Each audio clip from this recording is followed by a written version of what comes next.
My name is Jessica Parker, and I'm 24. There's a photograph from my college graduation that says more than any words ever could. I'm in my cap and gown, standing on the edge of a crowd. But for the first time in my life, all eyes are on me. You see, growing up, my family always looked right past me. And if you'd asked anyone that morning, they would have told you the real star was my little sister Ashley. She was the golden child. My parents fussed over her hair, her dress, her big dreams, while I mostly tied my own gown and quietly took my place in the lineup.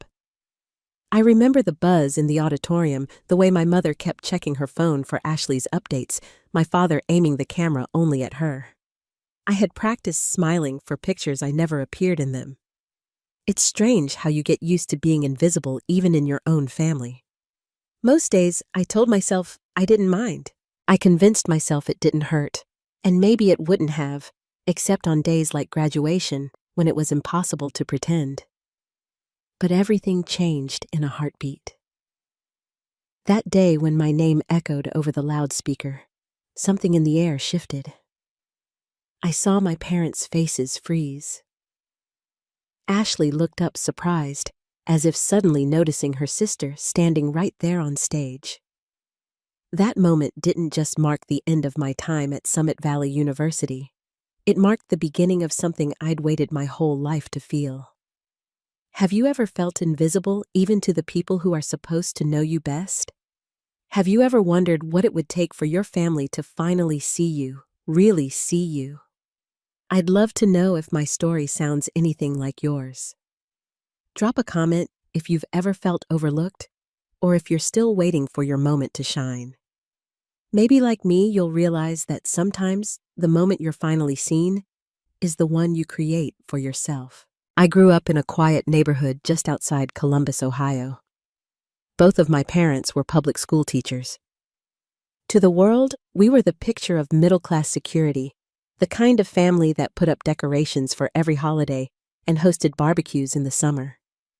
Inside our house, though, the atmosphere always felt just a little colder when it came to me. My parents loved to say they treated their daughters the same, but it was obvious to anyone watching that Ashley was the center of their universe. She was younger, with sun-bright hair, and a bubbly personality that seemed to light up every room she walked into. People called her a natural. Teachers sent notes home about her leadership potential. My parents would smile and repeat those words as if they'd just been named president. At home, everything revolved around her. Christmas mornings were a masterclass in subtle disappointment. Ashley unwrapped shiny new gadgets and pretty clothes gifts she'd circled in catalogs and whispered about for weeks. My presents were always more practical. Socks, journals, maybe a set of pens, sometimes a clearance sweater that still had the sale tag attached. My mom would pat my hand and say, "Your sister just needs more support. You're strong enough on your own." I would nod, pretending to agree. Birthdays felt much the same. Ashley had parties with themed cakes, balloons, and the whole family gathered around singing her favorite songs. For mine, we usually went out for pizza, just the four of us, and I'd open a card with a $20 bill inside. I was grateful, but I also knew not to expect anything more. School events made the differences even clearer. My parents would take days off work to help Ashley with her science fairs or soccer tournaments. They'd cheer loudly from the stands, their voices rising above the crowd. When it was my turn to shine an art show, a spelling bee, a math competition, they might stop by for a few minutes, smiling distractedly and reminding me to do my best. If I won anything, my mother would tell her friends, but she never seemed truly proud. I started to believe that being the responsible one was both a compliment and a burden. If Ashley got a bad grade, the whole house went into crisis mode. If I did well, it was expected. If I struggled, I was told I'd figure it out because Jess can handle herself. Sometimes I'd wonder what it would be like if someone just once rushed to my side or worried over my future. It hurt to see how easily my needs slipped through the cracks. I learned to keep my disappointments private, to fix my own problems, and to pretend that nothing really bothered me. I built up a wall around my feelings, telling myself I didn't need the same kind of love my sister got. The truth was, I craved it more than anything. There were nights when I would lie awake listening to the sounds of my family in the kitchen, wondering if I'd ever be enough just as I was. The only person who really seemed to notice me was my grandma Maggie. She lived about 30 minutes away in a small house with a wildflower garden and stacks of books in every room. Whenever my parents dropped me off at her place, I felt like I could finally breathe. Grandma Maggie never compared me to Ashley. She asked about my drawings, read every story I wrote, and let me help bake pies even if I made a mess. She would look me straight in the eye and say, "Jess, you see the world in a way most people miss. Don't let anyone convince you you're less than that." I clung to her words during the tough days. Her faith in me planted something strong and stubborn in my chest. I started to believe that maybe there was a place for kids like me. Maybe being practical, being able to survive without a spotlight was its own kind of gift. It was Maggie's voice I heard whenever I felt left out or forgotten. Looking back, I see that those small moments of encouragement shaped my drive and made me tough. Even now, the foundation of everything I am comes from trying to prove not just to my parents, but to myself that I was worth noticing. From middle school on, I tried to earn my place any way I could. I signed up for every club that would have me student council, yearbook, mathletes, and business club. I worked hard in class, brought home straight A's, and still squeezed in a shift at the local library after school. Most days, my teachers called me organized or ambitious. Some said I was a natural leader. I even won a statewide business competition in my junior year, something no one at Willowbrook High had done in nearly a decade. My economics teacher wrote a letter home about how impressed he was. I left the note on the kitchen table, but no one mentioned it over dinner. When I brought home trophies, my parents nodded and changed the subject to Ashley's next soccer game or whatever project she had going on that week. Sometimes I felt like a background character in my own life. I was the one who always had her homework done, always had a plan, never needed reminding. That became the script everyone expected from me.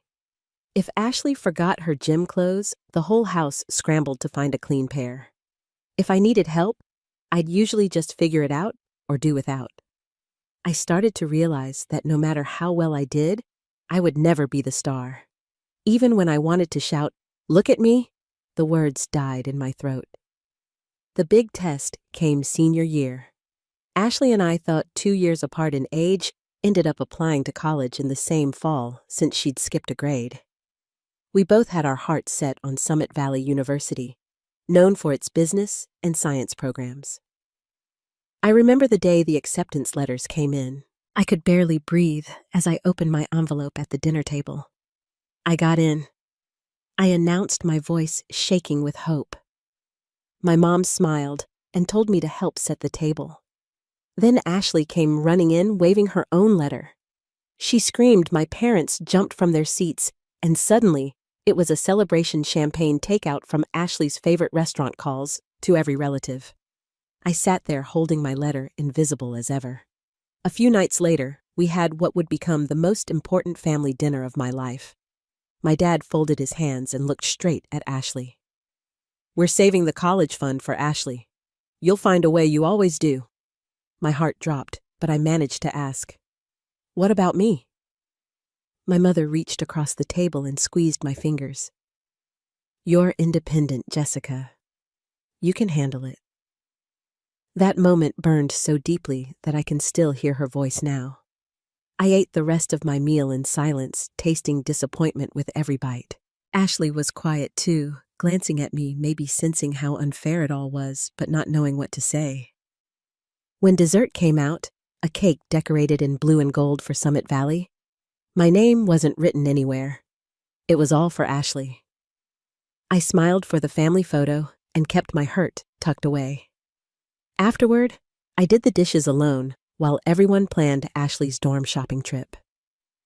That night, I realized nothing I achieved would ever be enough.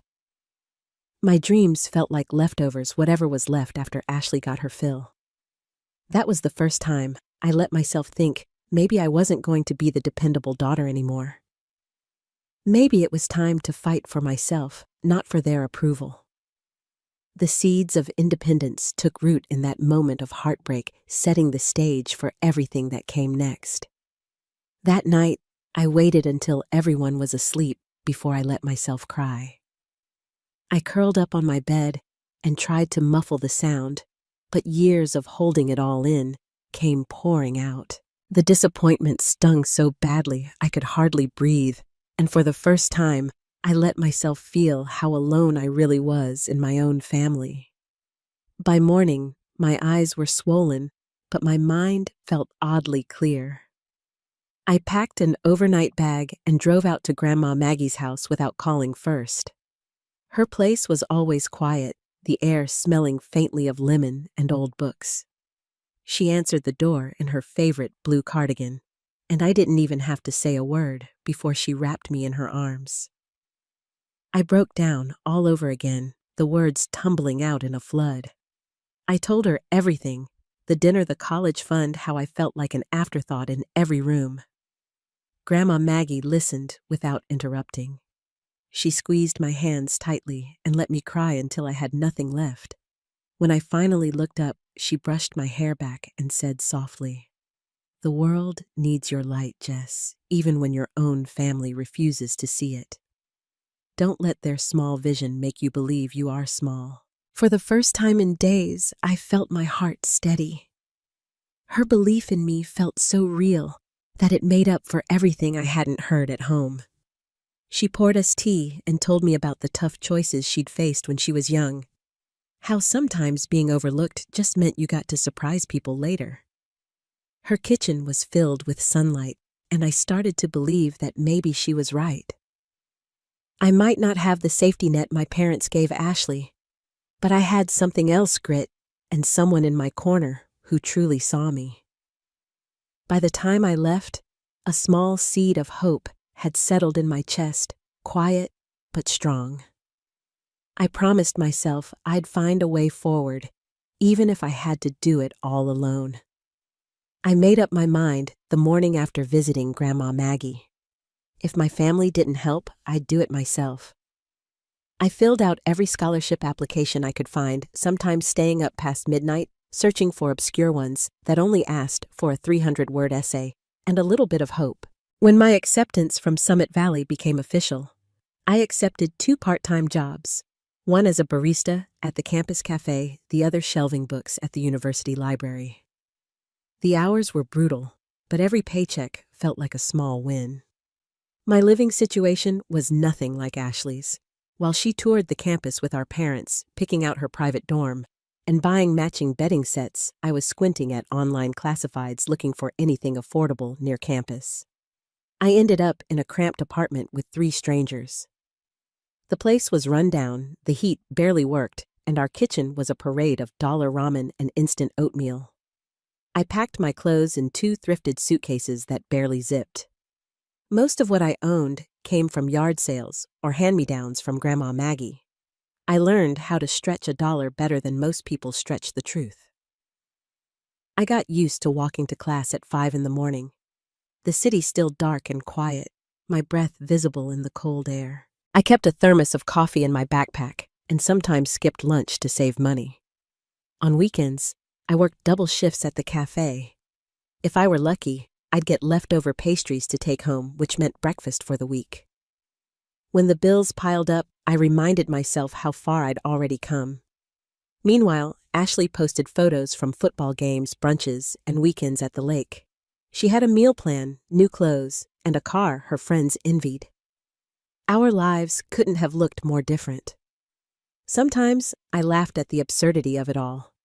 Sometimes I wanted to cry. But mostly, I just felt a stubborn pride. Each semester I survived was proof that I could do hard things.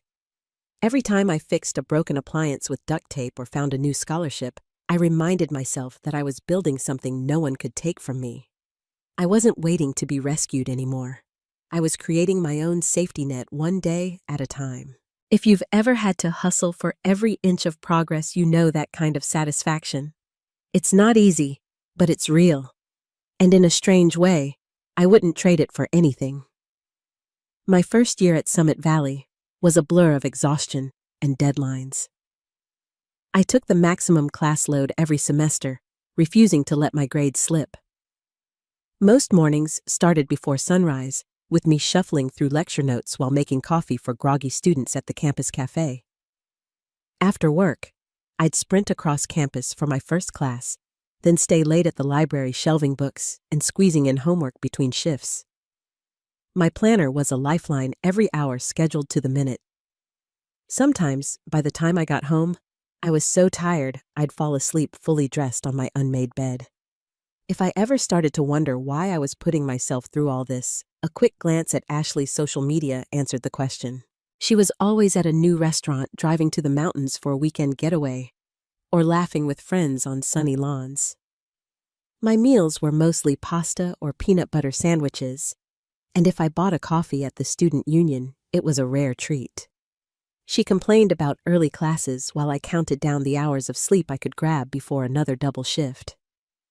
There were days my hands shook from too much caffeine and not enough rest, and days when my entire body felt like it was running on empty. That's when Olivia stepped in.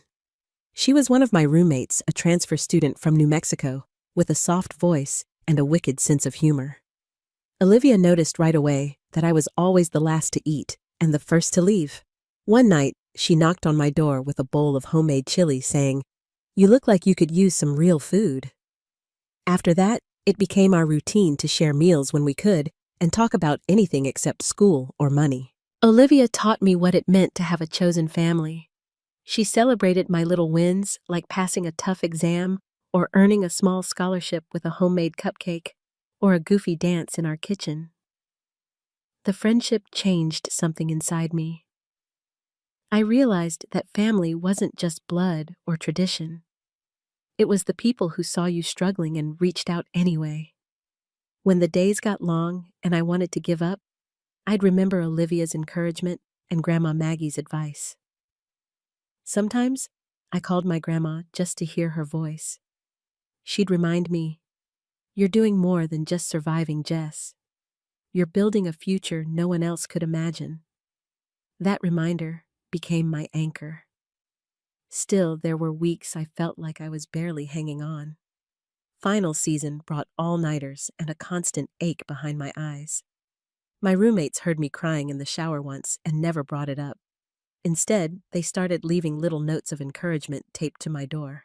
Every small gesture meant the world. It didn't erase the fatigue, but it made the struggle a little easier to bear.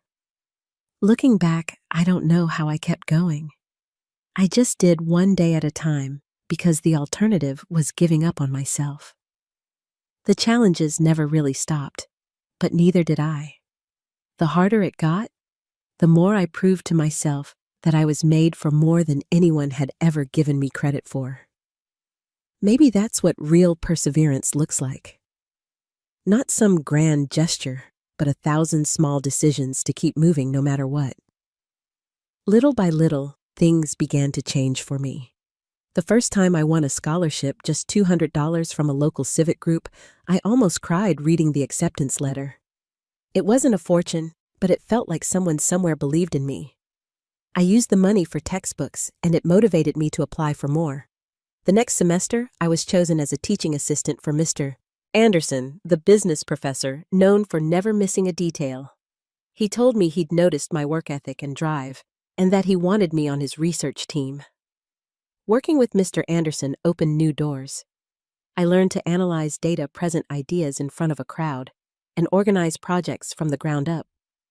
He pushed me, challenged me, and then celebrated with me when I pulled off a successful presentation at a regional student conference. My professors started using words like resourceful and creative. I didn't recognize myself at first. I was used to being the invisible one, the practical kid who never got in trouble and never made waves. Now people saw me as the student who took on every opportunity and made it work no matter what.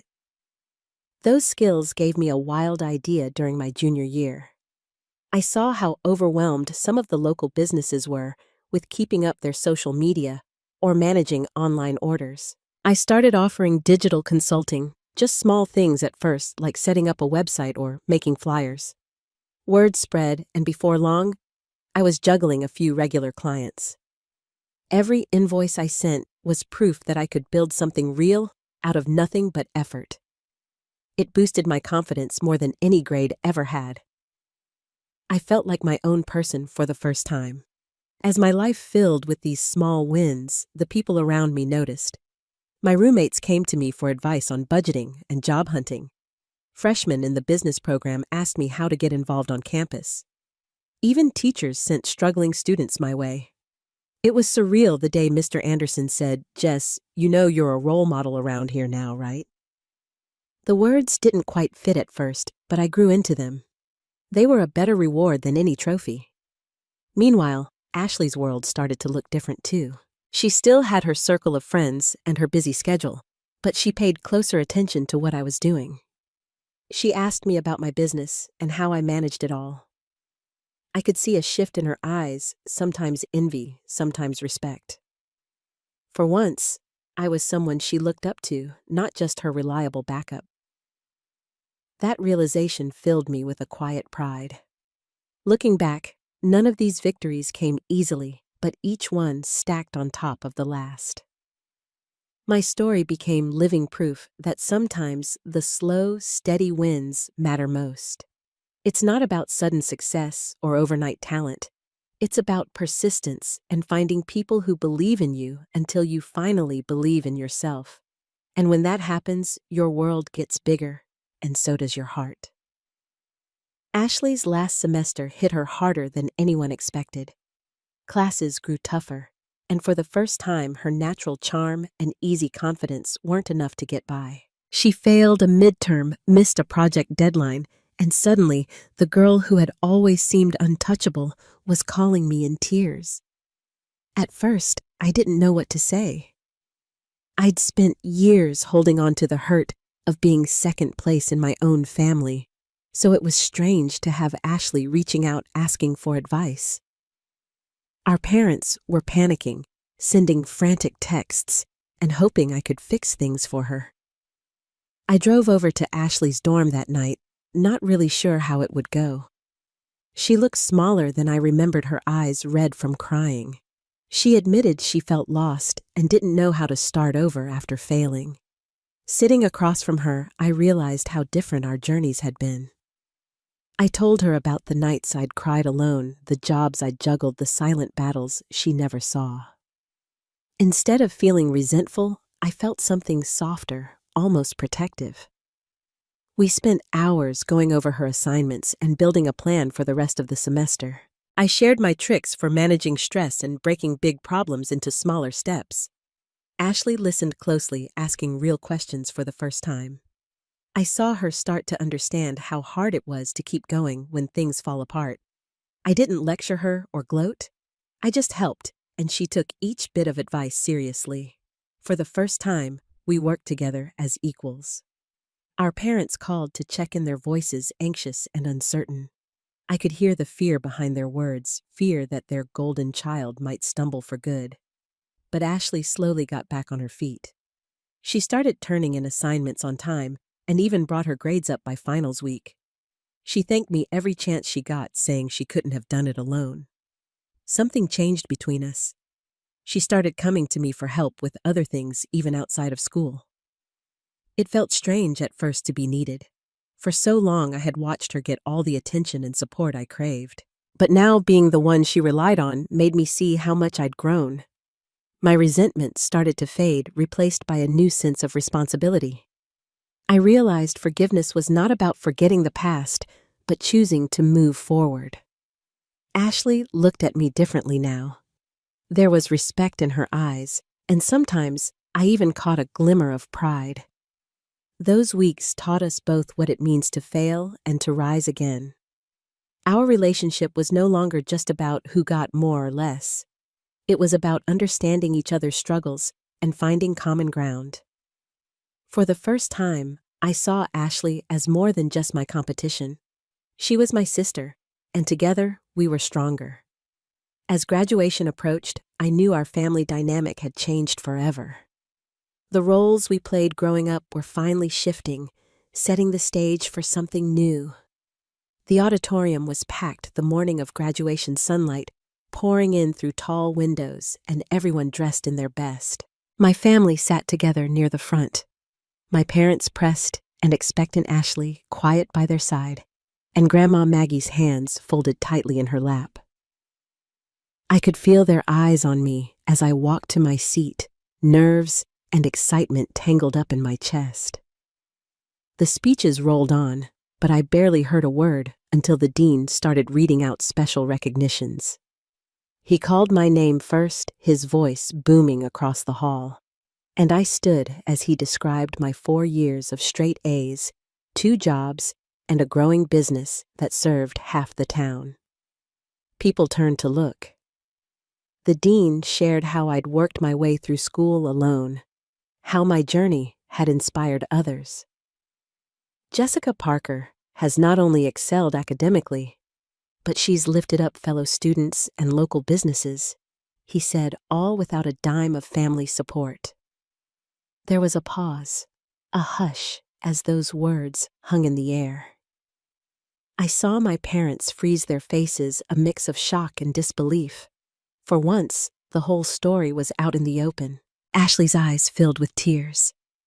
Grandma Maggie squeezed my hand so tightly, it almost hurt her pride shining through every wrinkle. The dean wasn't done. He announced that I'd won a national business competition and accepted a job offer with Carter & Blake, a top consulting firm. The room erupted in applause, but I only heard Grandma Maggie's whistle sharp and proud. The final twist came when the university president returned to the podium and revealed the new scholarship in my name, the New Beginning Scholarship for students overcoming hardship to reach their dreams. The audience stood clapping, and I felt every ache, every lonely night, every hard decision suddenly make sense. I caught my parents' faces, utter disbelief, a little embarrassment, but something like awe beginning to crack through. Ashley wiped her tears and beamed at me, mouthing, "You did it!" When I stepped down from the stage, friends hugged me and strangers shook my hand. I looked for Grandma Maggie, who just smiled and said, "I knew you would." For the first time, I felt the weight of recognition, not for being perfect or practical, but for simply surviving and refusing to give up. After the ceremony, we posed for photos, but this time, I stood at the center with Ashley's arm around my shoulders and Grandma Maggie's on the other side. The moment felt real and deserved. The justice of it all washed over me as I realized my story would help open doors for students who might have felt invisible too. My journey was no longer just mine. It had become a promise that no one should be left behind. The days after graduation felt like waking up in a new world. My phone buzzed with congratulations, job details, and messages from friends. For the first time, I felt surrounded by people who knew me for my own strengths and saw my worth with clear eyes. My parents, suddenly aware of everything they'd missed, invited me out for dinner and offered to help with my first apartment security deposit. I could sense their regret, the careful way they picked their words, and tried to piece together a relationship that had never been truly whole. We sat together at a quiet cafe, the conversation circling around memories and what-ifs. My father apologized for making assumptions, for believing independence meant I didn't need support. My mother's eyes were wet as she admitted, "We should have seen you, Jess. We thought we were being practical, but we just made you feel invisible." I nodded, letting the words pass through me. The ache was still there, but it no longer controlled me. I thanked them for being honest, but I didn't reach for their approval. I had learned that validation from others, even family, was never enough to fill the space left by self-doubt. Instead, I chose to lean on the people who had become my real family. Grandma Maggie moved in with me for a few weeks as I settled into my new job. Olivia called almost every night, her laughter a reminder that family can be chosen and built, not just inherited. My new colleagues at Carter & Blake welcomed me with open arms, and for once, I didn't feel the need to prove myself at every turn. It was a quiet kind of happiness earned through years of struggle and slow forgiveness. Ashley surprised everyone by changing her major to social work, inspired by seeing what strength looked like up close. She confessed that watching me survive and then thrive made her want to build something for herself. Our relationship grew honest and real, no longer built on comparisons or jealousy. We met for coffee, shared stories, and finally called each other friends as well as sisters. The rivalry faded, replaced by a bond that came from surviving together. The scholarship ceremony for the New Beginnings Fund was held in the university's main hall. Standing at the podium, I looked out at a crowd of nervous students, many holding back their own stories of struggle. I spoke about how it's possible to start over, how your worth is never decided by someone else's vision. My family sat in the front row, and this time, I saw real pride on their faces. When the first recipient's name was called, she hugged me so hard, I almost lost my breath. I realized in that moment that the future I'd built wasn't just for me. It was a hand reaching out for every student who ever felt like giving up. Forgiveness came quietly, not as a dramatic scene, but as a simple truth. I stopped wishing things had been different and started appreciating what I had become because of those hard years. My parents would never fully understand, but that was okay. I had found my voice and my place, surrounded by the people who truly mattered. The journey wasn't easy, but it taught me that sometimes the family you build is stronger than the one you're born into. And when you stop chasing approval, you find the kind of peace that lasts. If you're still waiting for someone to recognize who you really are, I hope you know you're not alone. I spent years feeling invisible, and it took almost losing hope to realize that no one else gets to decide my value but me. Your worth isn't measured by how others see you or by what they're willing to give. If you've ever felt overlooked or pushed aside, I'd love to hear your story in the comments. This is a place for people who understand what it means to keep going, even when no one is watching. Sharing your experiences might help someone else feel a little less alone. If this story resonated with you, please like and subscribe so we can keep building a community where everyone matters. Sometimes, the moment you're seen starts right here by letting your voice be heard. Thank you for spending this time with me, and remember, you are enough just as you are.